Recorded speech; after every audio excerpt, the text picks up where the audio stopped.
नमस्कार, this is Neha Singh and today I will talk about एक add के बारे में मैं बात करूंगी जो कि बहुत ही सुर्खियां बटोर रही है।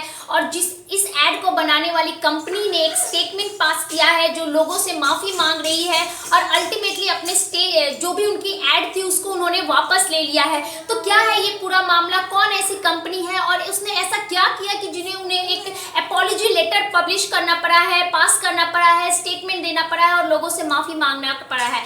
पूरी बात को हम लोग डिटेल में जानेंगे, but before that I just want to request you my channel and hit the like button that you can get the notification of my new arrival.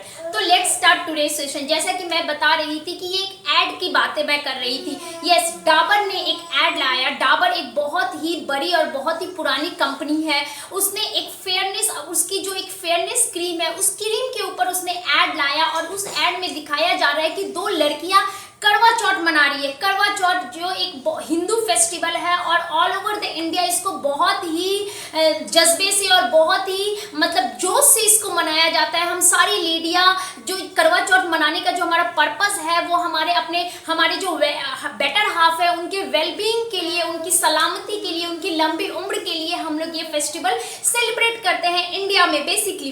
तो इसी फेस्टिवल के ऊपर इस ऐड में ये दिखाया जा रहा है कि दो लड़कियां एक दूसरे के साथ करवा चौथ मना रही हैं। और ये पूरा मामला क्या है कि ये एक LGBTQ, जैसा कि आप जानते हैं, लेस्बियन, गे, सेम सेक्स, बायसेक्सुअल, इनका जो ये कम्युनिटी है इस कम्युनिटी को रिप्रेजेंट किया गया है कि अगर उनका कहने का डाबर का ये जो ऐड है ये हमें ये समझाता है कि अगर LGBTQ भी अगर हम ट्रेडिशन है, हिंदू ट्रेडिशन है, इंडिया के जो ट्रेडिशन उसको फॉलो करने लगे तो हमारे कंट्री में सेम सेक्स मैरिज को अलाउ मिल जाएगा। प्रदेश के होम मिनिस्टर ने इसके खिलाफ बोला है और उन्होंने कहा है कि डाबर अपने इस ऐड को जल्द से जल्द वापस ले ले और इस ऐड को दिखाना बंद कर दे, बिकॉज ये हमारे कम्युनिटी को, हमारे सेंटिमेंट के ऊपर बहुत ही बुरा असर कर रहा है और ये हमें बिल्कुल भी पसंद नहीं है कि इस तरह की चीजें हमारे कंट्री में दिखाई जाए। साथ ही साथ जो LGBTQ कम्युनिटी है उन्होंने भी डाबर के ऊपर अपना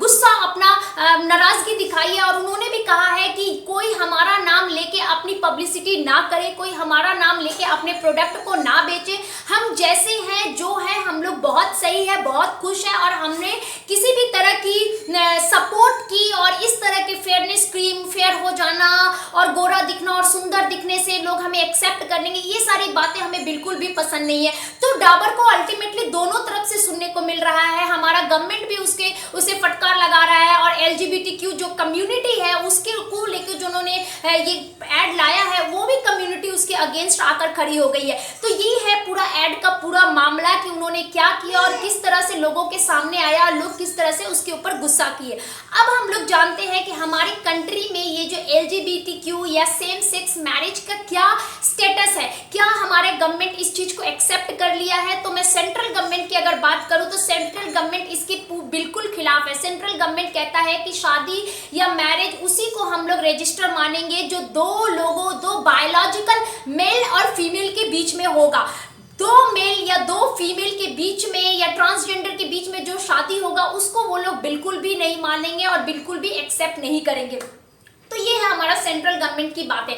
और अगर सुप्रीम कोर्ट की बात करें तो सुप्रीम कोर्ट ने 2018 में सेक्शन 377 को लीगलाइज कर दिया था, बट यहाँ पे कहीं भी मैरिज रजिस्टर की बातें नहीं कही गई थी। 2018 के पहले की क्या स्टोरी थी कि 2018 के पहले सेक्शन 377 क्रिमिनलाइज्ड ऑफेंस था। मतलब अगर कोई दो लड़के या दो लड़कियां एक दूसरे के साथ देखती थी तो पुलिस उसके अगेंस्ट एक्शन ले सकती थी, उनके पास ये पावर था। लेकिन सुप्रीम कोर्ट का जो जजमेंट 2018 में आया था ऑन सेक्शन 377, इसके बाद को ये एक डीक्रिमिनलाइज थिंग बन गया है कि अगर कोई दो लड़के या दो लड़के आपस में बात कर रहे हैं या कुछ भी कर रहे हैं उसके ऊपर पुलिस कोई एक्शन नहीं ले सकती है। वो भी हमारे आपकी तरह लीगली इस कंट्री में सरवाइव कर सकते हैं, जी सकते हैं, खुश रह सकते हैं। बट शादी की बातें अभी भी गवर्नमेंट की तरफ से, सुप्रीम गवर्नमेंट की तरफ से कि उनकी शादी हो सकती है, शादी रजिस्टर हो सकती है, ये बात कहीं नहीं कही गई है। ये तो हुआ पूरा मामला। अभी रिसेंट जो मैं आपको बात बता दूं कि केरला की तरफ से और आपका केरला से भी बहुत ज़्यादा पिटीशन आए हैं एंड मुंबई और ये सारी जगह से दिल्ली हाईकोर्ट में एक पिटीशन डाला गया है कि वो लोग चाहते हैं कि कि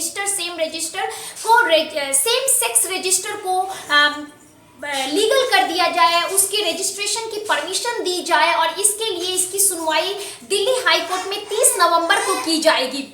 गवर्नमेंट इसके ऊपर सुनवाई करेगी और क्या फैसला होगा, जो भी फैसला होगा इसके ऊपर definitely I will talk to you people.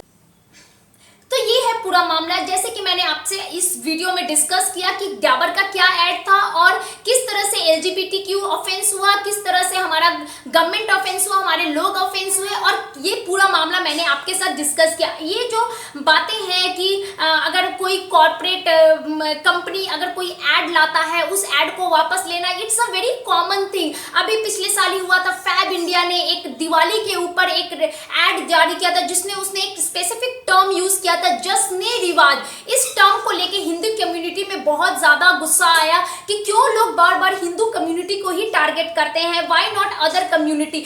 ये जो जश्न रिवाज, ये एक उर्दू शब्द है और ये उर्दू शब्द को इस हिंदू फेस्टिवल में लाना, इट्स लाइक वो लोग को अच्छा नहीं लगा and they asked the Fab India कि अपने ऐड को वापस लीजिए और अपने अंदर रेक्टिफिकेशन लाइए और इस तरह की बातें दोबारा आप ना करें, इस तरह का आश्वासन हमें दीजिए। तो फैब इंडिया ने भी वही किया, उन्होंने वापस ले लिया अपना ऐड, जैसा कि आपका डाबर ने किया। तो ये है हमारा पूरा मामला। लोग कम्युनिटी को टारगेट करते हैं, लोग रिलीजन को टारगेट करते हैं और आफ्टर दैट वो खुद ही टारगेट हो जाते हैं। सो आई होप यू अंडरस्टैंड। ये पूरा मामला मैंने आपसे डिस्कस किया, आप अब समझ गए होंगे कि क्या है ये लेस्बियन का। ये बहुत ही मतलब सोशल मीडिया पे भी आप देखने को मिल रहे थे कि इस टैग को बहुत, इस जो भी पर्टिकुलर ऐड को लोग टैग करके बहुत सारे मीम्स भी बना रहे थे। तो आई होप आपको अब समझ में आ गया है।